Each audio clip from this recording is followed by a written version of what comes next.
Ich habe das Buch von Upton Sinclair mit großem Interesse gelesen und bin überzeugt, dass dasselbe die interessanteste Beachtung nicht nur der Laien, sondern auch der Psychologen von Fach verdient. Die Ergebnisse der in diesem Buch sorgfältig und deutlich beschriebenen telepathischen Experimente stehen sicher weit außerhalb desjenigen, was ein Naturforscher für denkbar hält. Andererseits aber ist es bei einem so gewissenhaften Beobachter und Schriftsteller wie Upton Sinclair ausgeschlossen, dass er eine bewusste Täuschung der Leserwelt anstrebt. Seine bona fides und seine Zuverlässigkeit dürfen nicht bezweifelt werden. Wenn also etwa die mit großer Klarheit dargestellten Tatsachen nicht auf Telepathie, sondern etwa auf unbewussten hypnotischen Einflüssen von Person zu Person beruhen sollten, so wäre auch dies von hohem psychologischen Interesse. Keinesfalls also sollten die psychologisch interessierten Kreise an diesem Buch achtlos vorübergehen.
can remember a time when the test of a sound, common sense mind was refusing to fool with newfangled notions.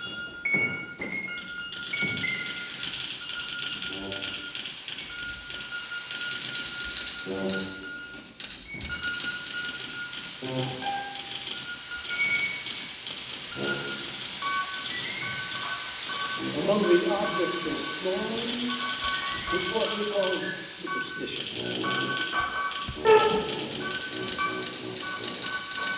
Strange phenomena in the mind which we did not understand.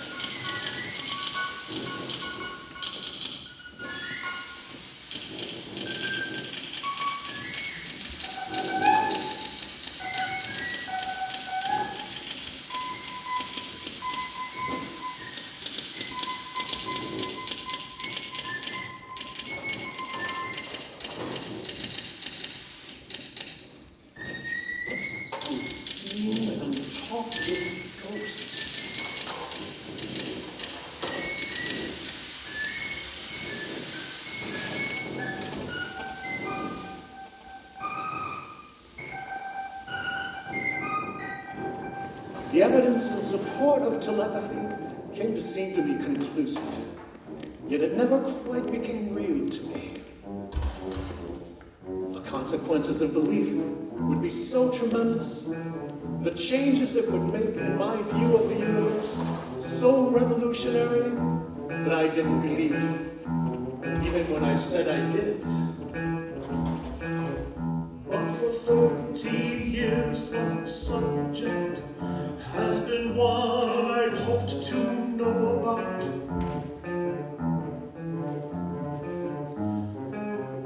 As it happened, fate was planning to favor me.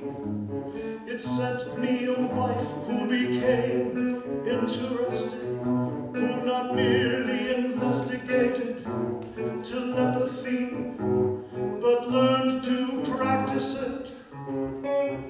For the past 3 years I've been watching this work, day by day, watching her work, night by night, here in our home. Oh, at last I can say that I'm no longer guessing, now I really know. I hope to convince you, but regardless of what anyone can say, there will never again be a doubt in my mind. Now I know.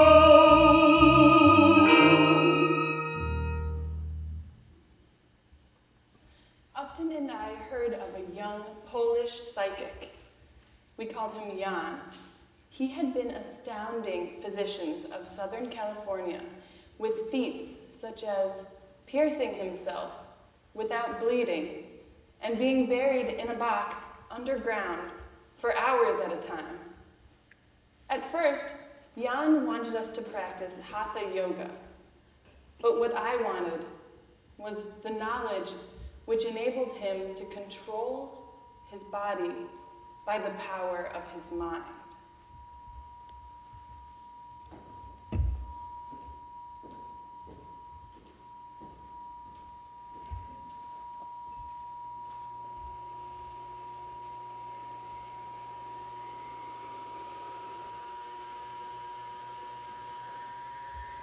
It is a scientific fact that we live in a world of vibrations. Everything is in motion. The higher the vibration, the faster the speed.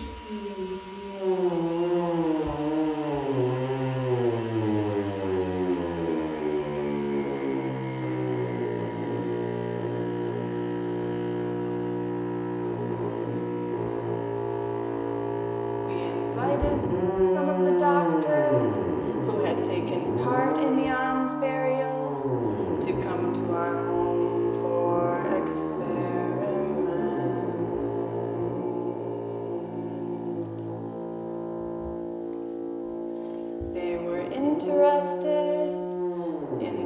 of themselves, for like most medical men, they had spent their lives ignoring the power of the mind to affect the physical organism. So, if the world is a mass of vibrations, then we must vibrate with the world to derive the greatest benefits. If, like a cheap two-tube radio, we are only on a low vibration, then we cannot expect to acquire the better things. I wanted to convince myself that telepathy was real. In order to do so, I began to experiment with it myself, with Jan as my mentor. He even lived here for a time.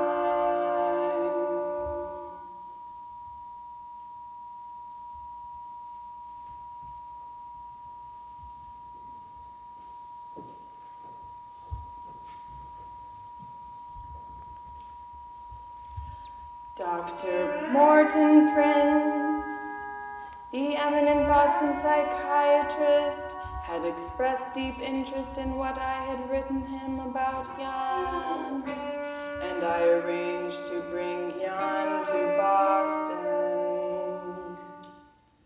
We cannot tune in with the higher realms of thought and activity unless we tune our human radio so that it will be in harmony with those realms. Jan's demonstration of telepathy convinced Dr. Prince of the genuineness of this medium. He wrote me afterward that I was playing with dangerous forces. Man has harnessed some of these vibrations. He has managed to utilize a certain part of the electronic energy called electricity for power and light. He has utilized the ether waves for the transmission of sound and photographic images at great distance.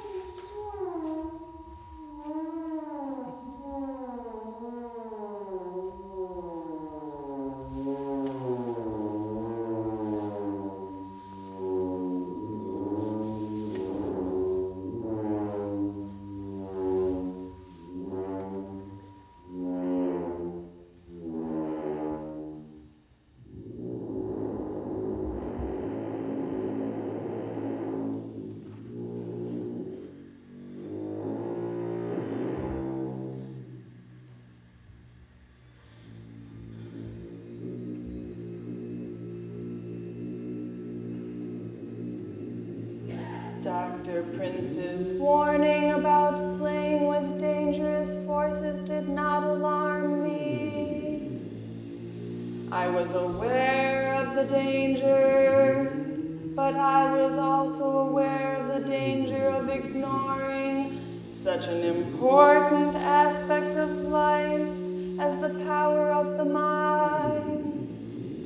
It could bring untold benefits.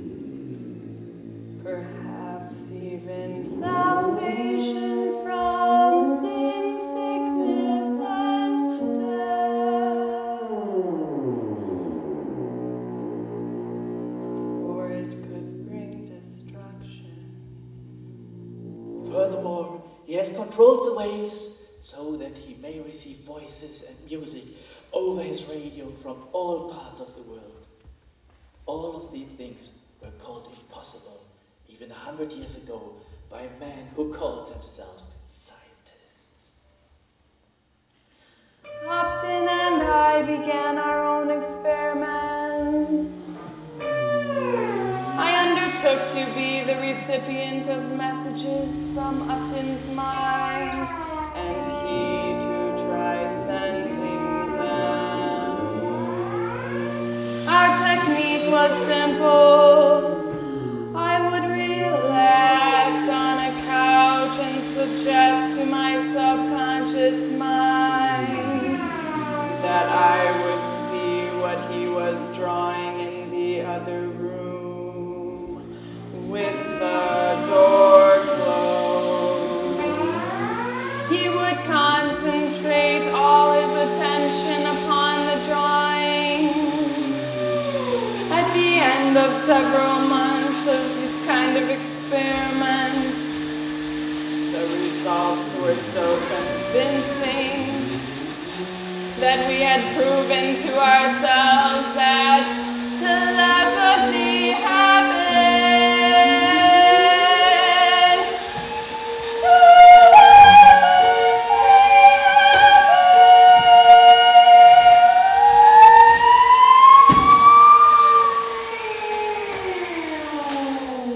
Enough is enough. I'm going to put it in a book. I was far from willing, for I did not want to talk about myself, especially in print. Enough is enough. I'm going to put it in a book. I was far from willing for this to happen, but having married a writing machine, I had to let it write. I was far from willing for this to happen, having married a writing machine. I had to let it write.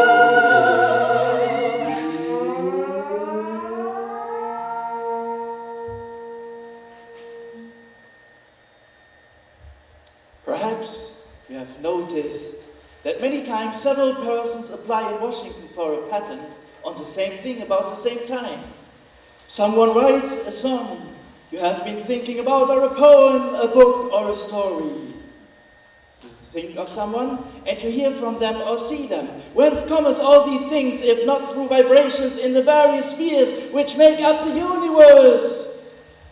After the change called death, you live in the same vibration in which you lived on earth. Believe it or not.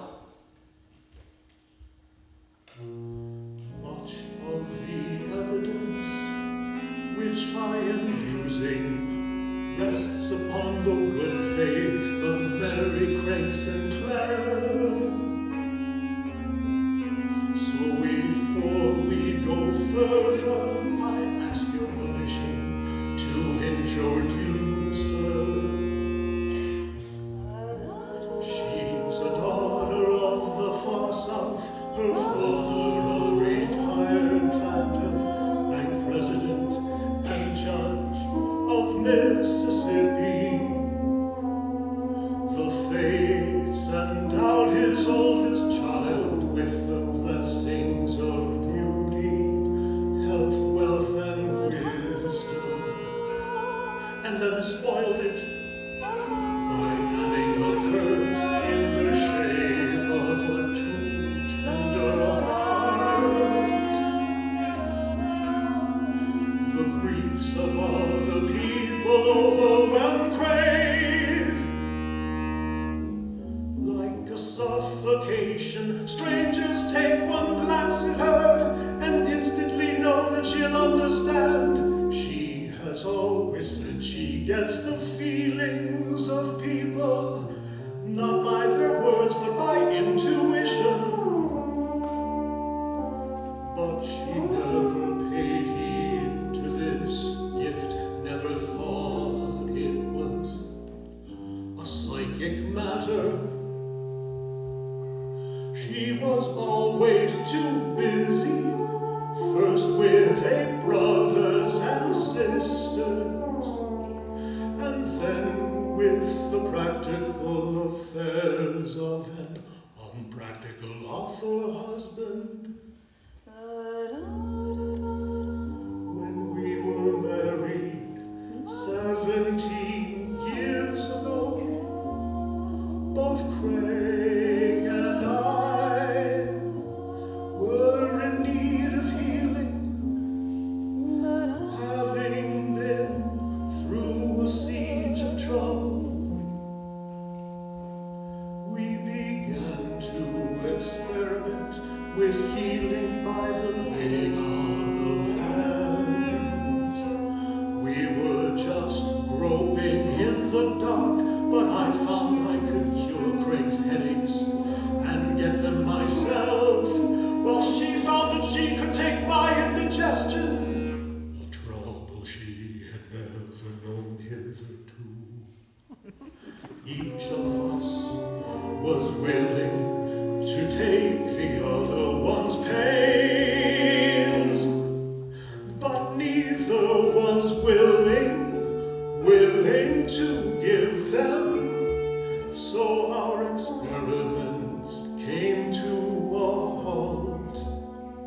But shortly after the age of 40, her custom of carrying troubles of all who were near her resulted in a breakdown of health, a story of suffering needless to go into.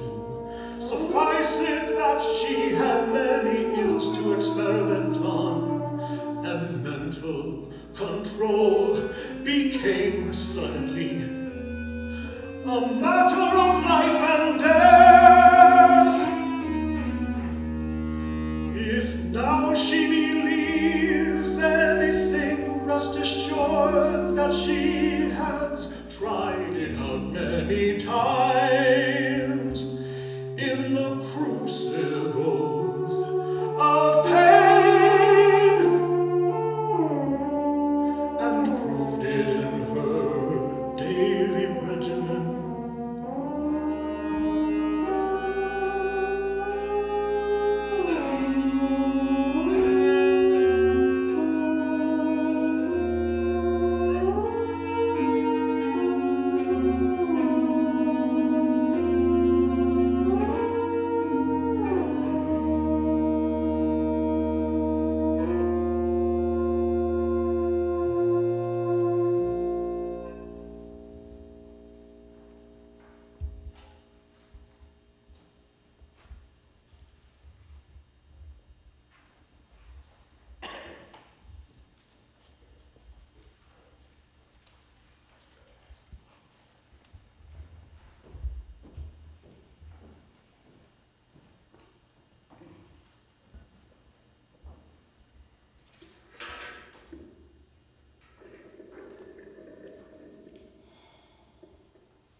And I wanted to know what is myself, body or mind, or both one and the same, or what I must find out all by myself.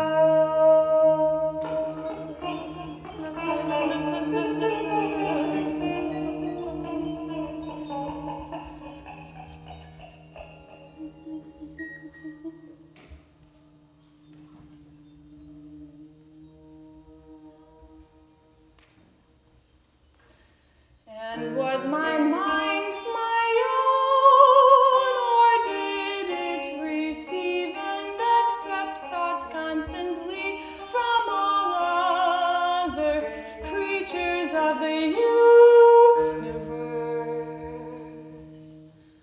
without my knowing it, without my being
Ladies and gentlemen, I'd like to ask your assistance in continuing the experimental work undertaken by Upton and Mary Craig St. Clair in 1928 and 29.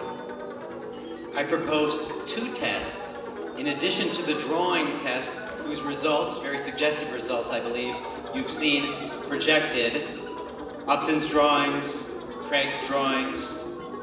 I would like to try that test with a drawing of Upton St. Clair's, and I'm going to need several volunteers. It doesn't require any artistic ability. You've seen the kind of work that they did. We also have a musical test that we'll do, but first I need 4 volunteers. I'll come over here.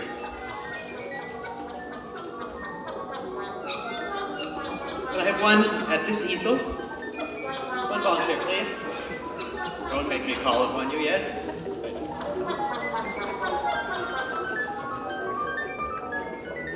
In the sealed envelope is Upton St. Clair's drawing. You may hold this. You could contemplate it any way you like, but please don't open it.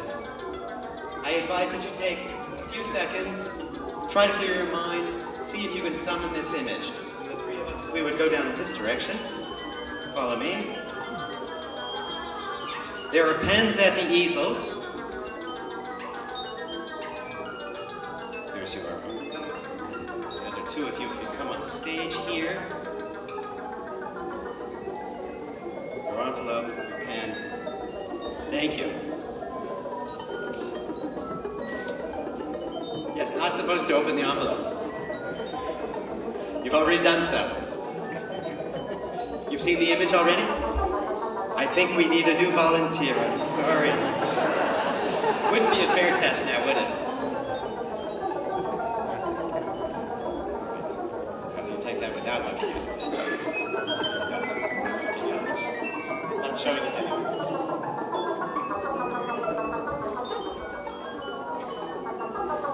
Now I need a musical volunteer to test out the instrument designed by Leon Theremin in the 19-teens, which we have here. Yes, I see a volunteer. Come.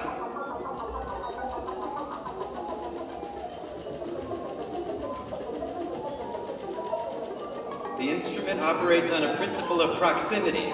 The closer you put your hand to the antenna, the higher the pitch. The further you go away, the lower. And I will ask Mary Craig to sing for you, to provide you something that you can try to match. You ready?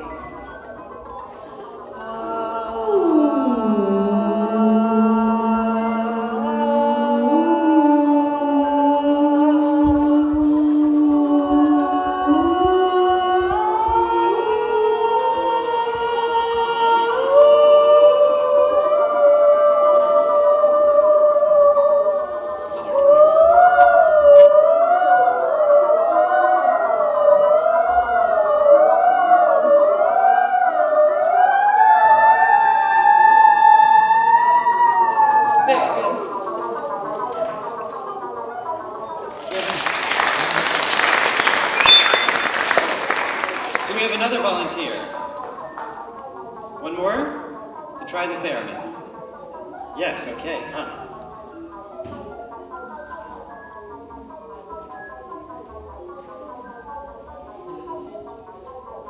Right. Get the feel for it first.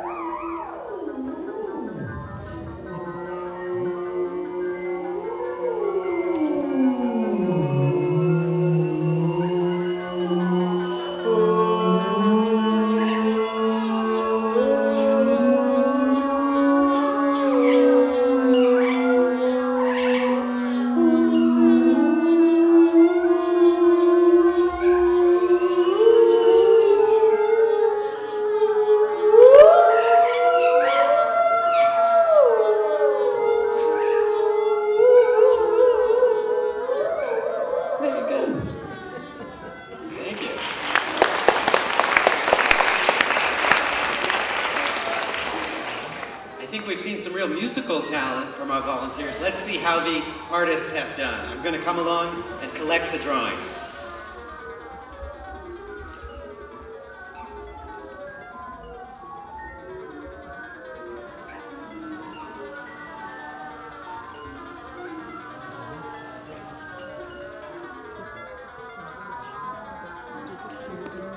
All right.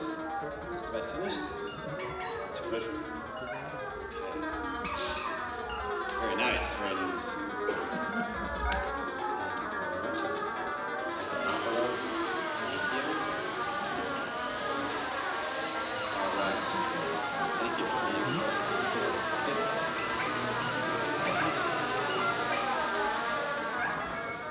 Wonderful. I'll take that one too. Thank you.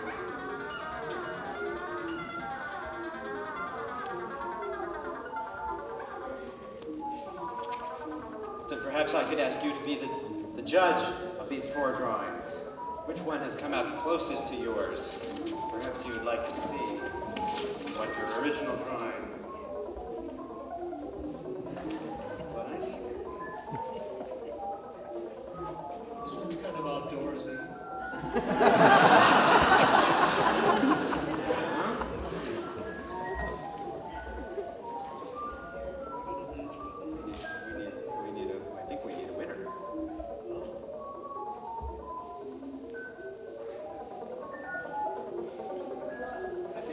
Whiskers kind of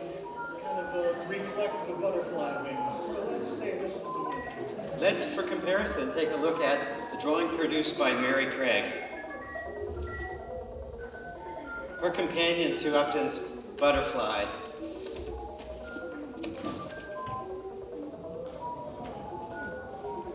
Pretty remarkable.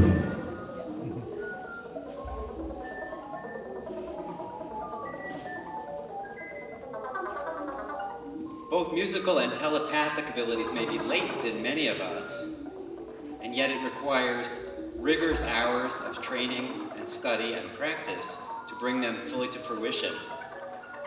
We'd like now to present you with a method by which you might attempt to bring those abilities to full fruition.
The first thing you have to do is to learn the trick of undivided attention or concentration. If this can be done, how is it done?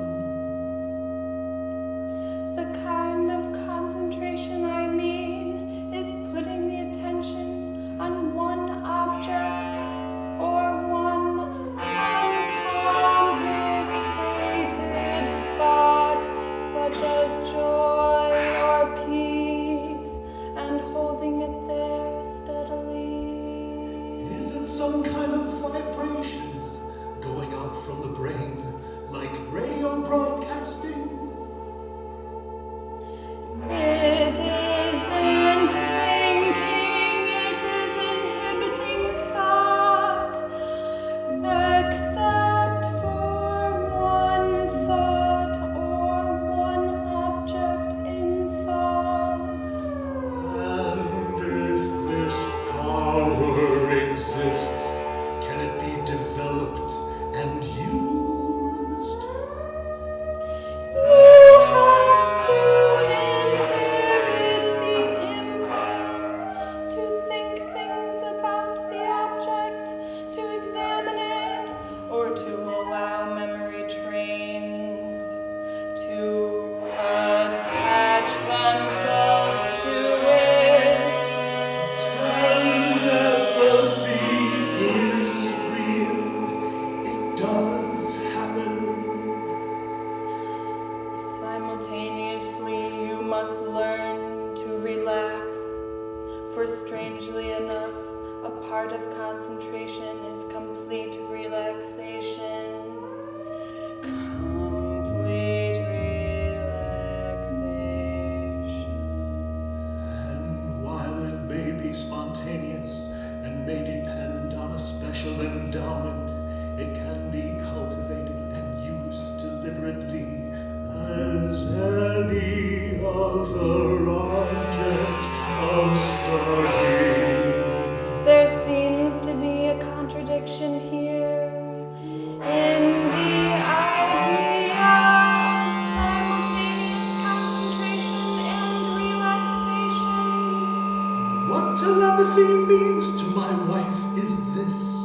It seems to indicate a common substratum of mind underlying our individual minds, and which we can learn to tap. Perhaps we each have several mental entities or minds, and one of these can sleep while another supervises the situation, maintaining the first one's state of unconsciousness for a desired period, and then presenting to it some thought or picture agreed on in advance, thus restoring it to consciousness. Figure the conscious mind as the tree, and the subconscious mind as the roots of that tree. Then what of the earth in which the tree grows, and from which it derives its sustenance? Anyway, it is possible to be unconscious and conscious at the same time. What currents run through that earth, affecting all the trees of the forest? Undivided concentration then means, for purposes of this experiment, a state of complete relaxation under specified control. If I am correct in my guess that mind and body are two aspects of one reality, then we shall find some physical form of energy being manifested, just as we do when we communicate by sound waves. Relax all mental interest in everything in the environment. Inhibit all thoughts which try to wander into consciousness from the subconsciousness or from wherever else thoughts come from. The human brain is a storage battery capable of sending impulses over the nerves. Why may it not be capable of sending impulses by means of some other medium, known or unknown? This is clearly a more thorough affair than just relaxing. Who can say that our thoughts are not causing vibrations? Who can set a limit to the receiving powers of another brain? Why may there not be such a thing as brain radio? You succeed presently in establishing a blank state of consciousness, yet you have the power to become instantly conscious also. Make what you can of this, but don't laugh at it, for most certainly it happens. It is foolish to be convinced without evidence, but it is equally foolish to refuse to be convinced by real evidence. You can use it not only for such experiments as telepathy and clairvoyance, but for improving your bodily health. If now it be a fact that there is a reality behind the notions of telepathy and clairvoyance, who can set limits to what it may mean to the future? What new powers of the human mind? What ability to explore the past and future, the farthest deeps of space and